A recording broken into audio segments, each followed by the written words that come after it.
All right, welcome into the What's Right with Nick Wright podcast, YouTube show. Like, rate, subscribe, review. This is our special serialized edition of the show as we count down the 50 greatest NBA players of the last 50 years. If you missed our first episode in this series, we laid out the parameters. We told you the guys who were too old for the list. We told you the guys who just missed the cut on the list. And we gave you guys 50 and 49, where Bernard King and Carmelo Anthony heard their names called. Today, we're going to give you the next five. Guys, 48 through 44. Listen, most of these names, I'm certain you know. There might be one name in particular you don't know, but you damn well should. So we will do all of that. Demonze, who's my co-host, sidekick, if you will, for the regular podcast, will be shouting out the names and will at some point ask some questions. We also have callers involved to ask some of the questions that you, the audience, are thinking about. But we will start with number 48, the 48th best player of the last 50 years in the NBA, one Tiny Nate Archibald. Number 48, Tiny Archibald.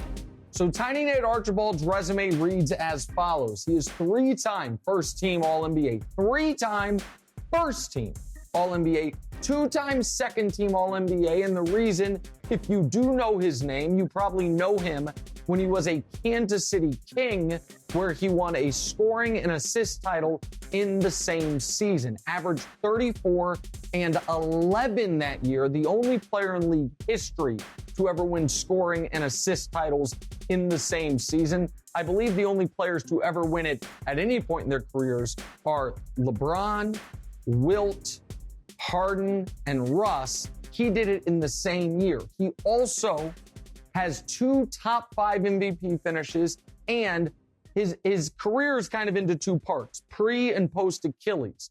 But before the Achilles injury, he averaged 27 and 9, not for a season, not for a couple seasons, but for 6 seasons. But you guys know we try to put a heavy emphasis in this show on postseason accomplishments.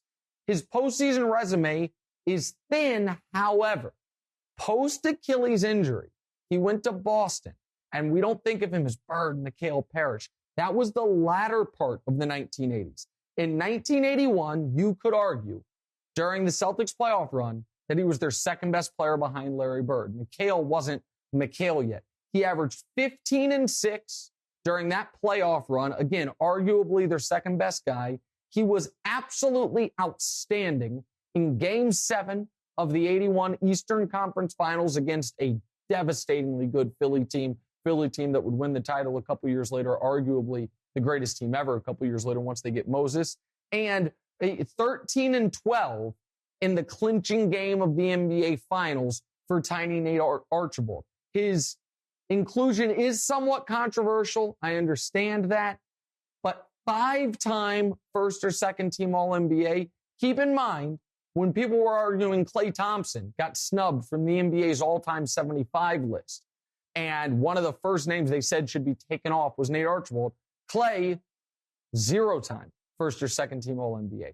Reggie Miller, who made the NBA's all-75 list, isn't making my top 50, 0-time first or second team All-NBA. I've had to listen to weeks of Kyrie Irving should have been top 75. Kyrie Irving, 1-time second team, 0-time first team. So Tiny Nate Archibald Demonze with 3 first teams, 2 second teams, 2 top 5 MVP finishes, a 34 and 11 year, and a key part of a champion. He's number 48 on the list. Go ahead. Hey, Pops. We've talked basketball basically every single day since I've known you. Yeah. The name Tiny Archibald has never come up. Okay. Yeah. Paul Pierce, T-Mac, Ray Allen, maybe. They've come up, but why is he here? Okay, so T-Mac we've talked about. T-Mac, by the way, is the same number of first or second team All-NBAs as Archibald. He has 5 of them, just like Archibald. And if T-Mac, at some point in his career, was a key piece of a champion the way Archibald was, he'd have made it. But the other guys you mentioned, Ray Allen, 1 time in his career, was first or second team All-NBA. Paul Pierce, for as consistent as he was, 1 time in his career was first or second team All-NBA. So again, like you were not consistently or even briefly a consensus top 10 guy if you don't have more than 1 first, second All-NBA team appearance. And am I giving him a little benefit of the doubt because of what he could have been if not for the Achilles? Yes, because 34-11 is 34-11. 27-9 for 6 years is 27-9 for 6 years. And can't argue, well, the playoffs would have been too big for him, not with what he did for the 81 Celtics. That's why he comes in at number 48, which brings us down to a name everybody knows, number 47, one of the greatest rebounders and defensive players of all time, Dennis Rodman. Number 47, Dennis Rodman. Now, his individual accolades are slim. We talked just a moment ago about first and second team All-NBAs. He has 0, and he only has 2-time. He only 2 times was third team All-NBA. However, 2-time Defensive Player of the Year, and that speaks to, and we're going to talk about this, how disrespected defense is on some of these end-of-year awards or lists. Twice, he was considered the single best defensive player in basketball. And yet, none of those times was anyone like, well, that means he's got to be one of the 10 best players in the whole sport.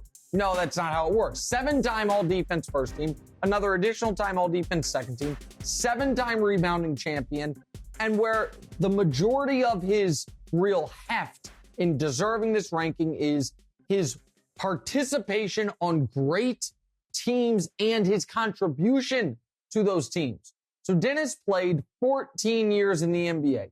9 of those 14, he made a conference finals. 6 of those 14, he made an NBA finals. 5 of those 14, he was an NBA champion. He played 169 career playoff games, 102 full seasons of playoff games, averaging 10 rebounds per game in those playoff games. He was a massive part of the mini dynasty in Detroit. He was a massive part of the final 3 championships for the Bulls with Michael. In those 3 finals, he had to guard Sean Kemp, Karl Malone, wear them out, tire them out, and make them work on when they had the ball through his defense. And it is not a coincidence that despite the fact that he was not as good as he once was, and the Bulls were the 2-time defending champs, that in 98, you saw it in The Last Dance, how much rope they gave him because they knew in the biggest spots they needed him. Also, it is interesting because when you talk about the greatest defenders that are non-centers, greatest non-center defenders of the last 50 years, Dennis Rodman's going to come up. Scottie Pippen's going to come up.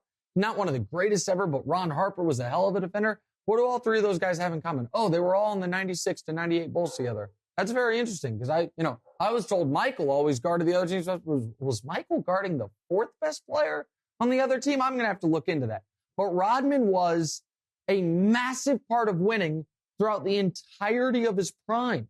And so I understand he doesn't have the traditional numbers that go along with a placement on this list, but he was such a dominant defensive force that I think there's no question he deserves to be on this list. I thought he got snubbed from the NBA's original all-time top 50. I'm glad he was included on the updated top 75.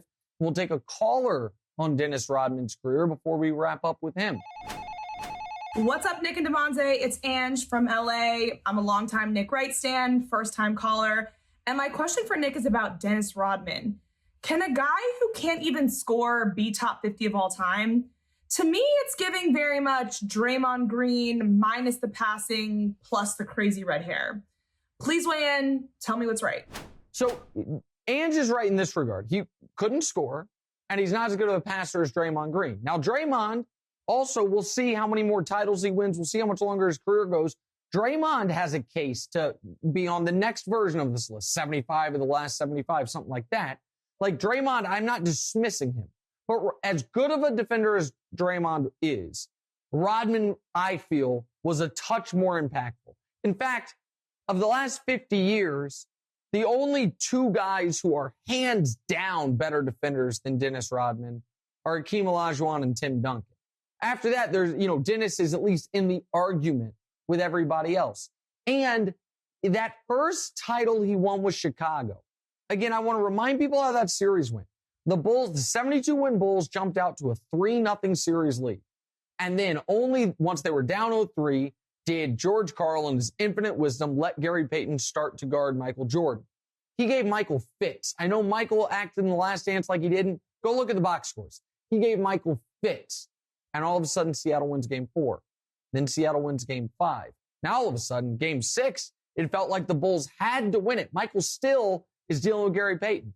And Dennis Rodman throws up a 9-19, 5-3, while guarding Sean Kemp. Then the next 2 years in the finals guarded Karl Malone and gave Malone fits both series when Malone was winning MVPs in this league. So Dennis Rodman, if we're going to value defense at all, and you're one of the 5 greatest defensive players of the last 50 years, you've got to be one of the 50 greatest overall players of the last 50 years.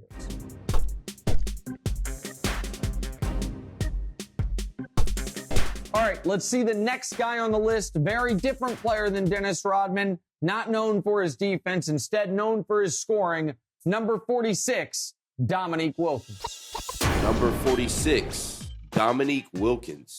So Dominique Wilkins is 1-time first-team All-NBA, 4-time second-team All-NBA, 2-time third-team All-NBA.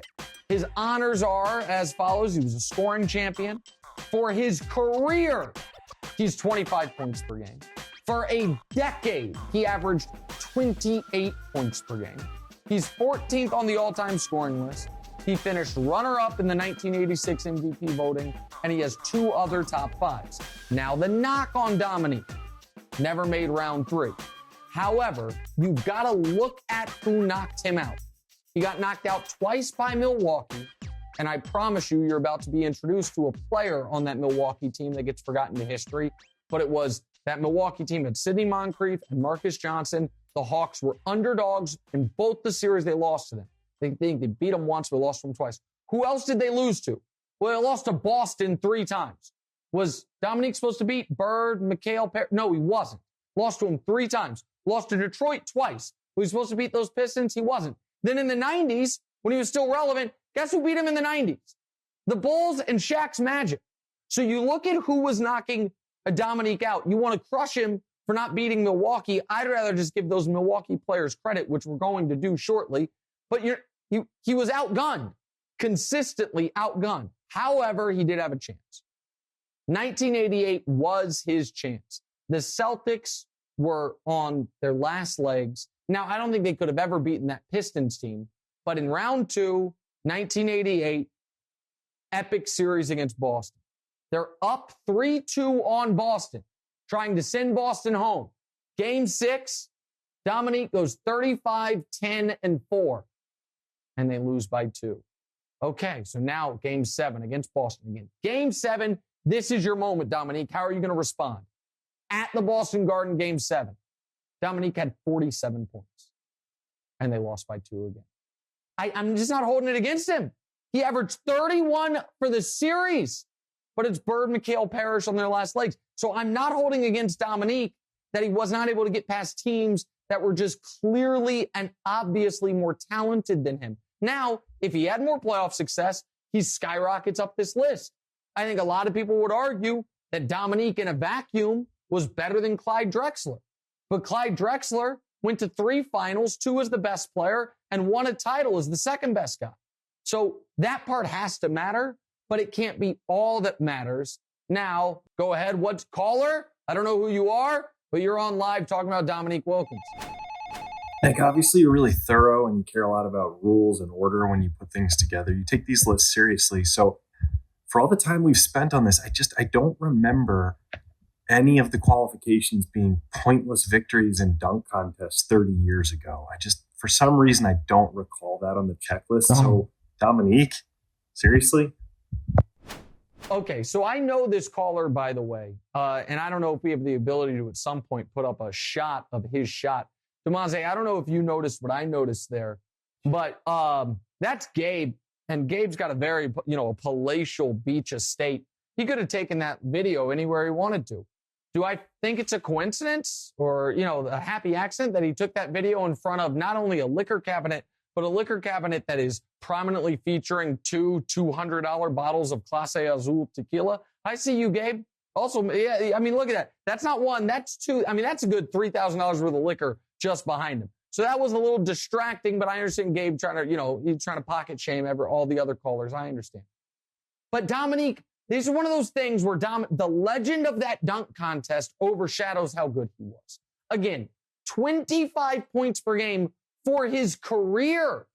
Number 14 on the all-time scoring list, and 28 points per game for a decade. And then loved basketball so much, my man went to Greece and was getting buckets when he was damn near 40. That doesn't really help you on this list, but it's relevant to me. So I think Dominique, when you ask guys who played against him, he was a dominant scorer. And so he's just barely ahead of Carmelo, dominant scorer of his era. I think Dominique was a touch better. And while Carmelo did make a conference finals, Dominique never did. Carmelo never had a game like in the playoffs like Dominique did. The 47 in game 7 in the Garden. Again, you're up 3-2 on Boston. You have a chance to finally exorcise those demons. You go 35-10-4 in game 6 and you lose by 2. And then you score 47 out-dueling Bird and you lose by 2 again. I'm not holding that against you. We'll be right back with number 45. Welcome back in What's Right with Nick Wright podcast and YouTube show. We are counting down in a special series, the 50 greatest players of the last 50 years. We have given you guys 50 through 46, some previously in a different episode, some earlier in this very episode. But we are now at number 45. Number 45 is a name everybody knows, and he at least has one game everybody knows. But I don't know if people know how big of a big game player Big Game James actually was. Number 45 is, of course, James Worthy. Number 45, James Worthy. Now, he does not have the individual accolades to deserve to be on this list, aside from that thing you see right there, Finals MVP in 1988. But he was only 2-time All-NBA third team. He was never top 5 or top 10 league MVP vote getter. So how does he get here? Well, it's not like his individual numbers were bad. He averaged 20 and 6 for 8 years from 1985 to 1992. But it is about his contribution to winning and the fact that he was at his best in the biggest spots, not just that famous Game 7 of the finals. Let's go through it. He's a 3-time champion with 6 finals appearances. He was somewhere between the second or third best player on those teams, depending on the year we're talking about. 143 career playoff games. Okay? 143, almost 2 full seasons. Across all of those games, he is 37 minutes per game, 54% shooting, on averages of 21, 5, and 3. So again, think about that. Across more than a decade of deep playoff runs, 21, 5, and 3 on 54% shooting. That's his playoff averages, which means his playoff averages are better than his regular season averages as far as minutes, field goal percentage, points. He got better in the biggest spots. 81 times he scored at least 20 in a playoff game. 81 times James Worthy scored at least 20 points in a playoff game. To open the 1987 finals against Boston. Now keep in mind with the 87 finals that you're against Boston. It's this long rivalry. The 86 Celtics, some people would argue, is the greatest team ever. How does he start those finals? 33, 9, and 10. The next year, how does he end the finals? And this is where he got his nickname, Big Game James. 36, 16, and 10. In game 7 of the finals against a Pistons team that would win the next 2 titles, including sweeping the Lakers out the very next year. A dominant, great Pistons team. Now, you feel badly for the Pistons. If you know anything about NBA history, game 6 was the Isaiah Thomas sprained ankle game. Probably should have won the series right there. They had a tough call go against them with the Kareem shot at the end of game 6. But James Worthy can't control that. Control what he can control. 36, 16, and 10 in 44 minutes of a game 7 of a finals. By the way, game 4 of the finals the next year, Magic is out with an injury, and James Worthy drops 40 points. So keep that in mind, that the first time Magic's not around for a key playoff game, now they end up losing, Detroit swept them. James Worthy drops 40 points. The playoff numbers are just absolutely out of this world. So I think people focus just on that game 7. just on that finals MVP. We're talking 2 seasons worth of playoff games where he's 21-5-3 on 54%. Let's go to a caller who has a question about James Worthy. Hey, Nick. It's Matt from DC. Just moved to LA where everyone is obsessed with the Lakers. Okay, now I get it. Big game James, he came through in the clutch in a lot of big playoff games. But he was always the second or third best guy on his own team, okay? He always had Magic or Michael or Kareem. If this guy played for any other team, nobody would have ever heard about him. So I don't think he belongs in the top 50. So you owe us an apology. And not me so much. Manute and Muggsy. So listen, much love for Manute and Muggsy, but I actually think that the opposite's true. I think if he played for another team, he'd have a bunch of All-NBAs. He might have some top 5 MVP finishes. He's the number 1 pick of a draft. He's the best player on the national champion in college. Again, Michael Jordan, his gravity pulls in all the accolades for everything. But the famous Carolina team that Jordan hit the game-winning shot for, James Worthy was the best player on that team. Like, again, number 1 pick of a draft. It just happened to be the number 1 pick of the draft went to a Lakers team that was, winning championships in the midst of, had just won championship a couple years earlier. So because Magic and Kareem are there, and then Byron Scott later, he never got the volume other guys would get. But I think it's undeniable how clutch he was, how productive he was, and how much of a key he was for what I believe to be the greatest team of the 1980s. And you could argue he was on the greatest team ever in the Lakers of the 80s. So I think number 4, if anything, thinking about it, I might have ranked James too low, which brings us to a guy that the whole world has ranked too low. Number 44, Sidney Moncrief. So Sidney Moncrief is 4-time All-NBA second team, 1-time All-NBA first team. And nobody knows this, but now you do. In the 1980s, what 2 teams had the best records? You probably know that. You're like, the Lakers and the Celtics. Correct. What team had the 3rd best record of the 80s? The Milwaukee Bucks. Did they have a bunch of stars? Nope. Marcus Johnson's a very good player, just made the Hall of Fame, and Sidney Moncrief. But so here's where we've got to give respect to defense. So Sidney Moncrief, 2-time Defensive Player of the Year, while averaging 21 points per game in his prime. So this guy's giving you 20 points per game on better than 50% shooting. He's 6'4", and he's winning multiple Defensive Player of the Years. He was top 5 MVP voting once. He's 5-time All-Defense. He's the best player on a team that made the conference finals 3 times. And this is important. Much like we talked about with Dominique. Here's who beat him in the playoffs. He got beat by Dr. J's Sixers 4 times, Bird Celtics 3 times, the Bad Boy Pistons twice, and Dominique's Hawks once. He also beat Dominique's Hawks 2 times. But Sixers, Dr. J's Sixers, Bird Celtics, and the Bad Boy Pistons, those aren't fair fights. And yet he was there, deep playoff runs, semi-deep playoff runs every year. So let's go through some of these playoffs. 1983, he swept Bird Celtics, averaging 23-7-4, again, while playing all-world defense. And then that year, they played the Sixers. They were the only team to take even 1 game off the Sixers. The reason the Sixers didn't go the way Moses Malone said they would, Sixers, the 83 Sixers are arguably the greatest team ever. The only team to beat them was Sidney Moncrief's Bucks. That's 1983.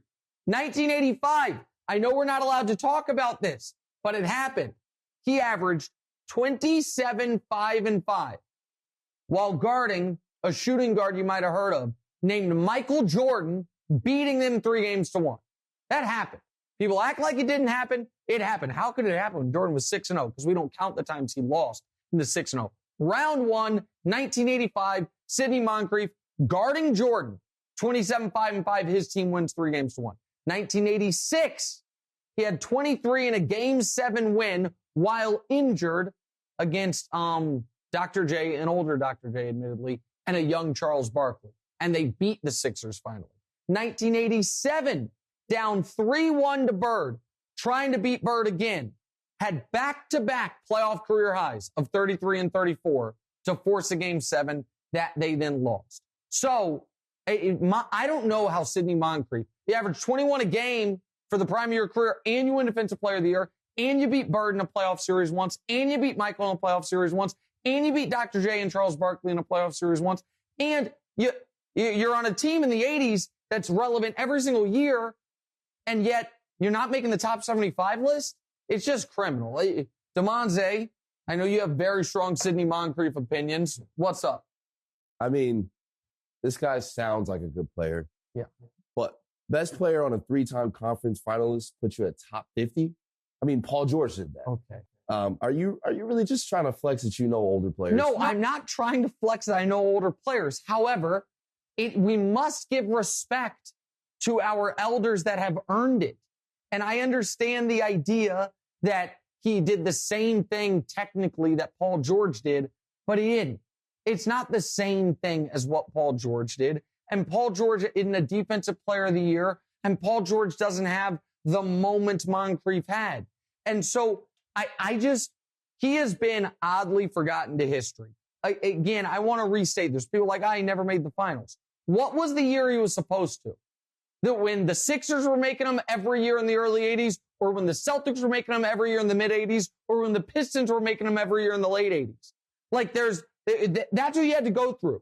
You had to go through Dr. J and Andrew, Tony and Moses, and you had to go through Bird, McHale, and Parrish. Then you had to go through the bad boy Pistons. It was a stacked deck, 2-time defensive player of the year. I think he was the second most egregious omission of the top 75 list the NBA just released. As it happens, the very most egregious omission of the NBA's top 75 list is our number 43 player on our countdown of the top 50, and we will reveal him next week. Hey, thanks for watching. Smash or just lightly tap that subscribe button. It all works the same. To get more from the show, and make sure you click. Why don't you want to mash the bell too, guys? Or just, lightly tap the bell to get notified every time new content drops. Check out full episodes of What's Right wherever you get your podcasts, or just hit the link in the description below.